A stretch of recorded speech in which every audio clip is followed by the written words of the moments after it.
When you look at Jacksonville, what are some of the things the Browns need to be concerned about? That was a back and forth game with the Dolphins that they played, real close one. Yeah, they've got athletes all over the field, and that's something that Trent Baalke, their personnel guy, has targeted as coveted above all else, and sometimes to their detriment. Trayvon Walker, the number one pick, they could have had Aiden Hutchinson, who's a lesser athlete but a better football player. So it hasn't always worked out to their advantage, but it does mean that the team is stuffed full of amazing athletes who can cause insane problems when they put the play together. And we saw that last week with Trayvon Walker.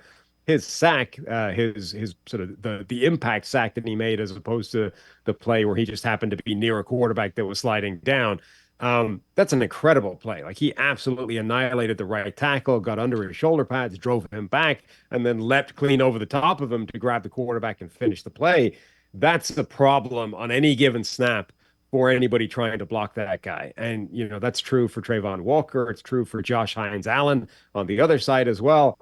And then the receivers, the guys, Brian Thomas, who we just highlighted, but also the other receivers that they have as well are dynamic athletes. Those are guys that are not necessarily the best wide receivers in the NFL, but they're all impressive athletes and difficult to defend because of that. Because if you switch off, if you have a lapse, those are guys that can punish you in an instant. So I think the general athletic ability of that team is very impressive, and that just makes them dangerous on any given play.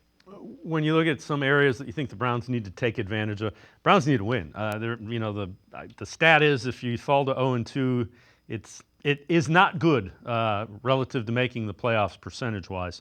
What are some of the things you think the Browns need to take advantage of in order to get a win in Jacksonville?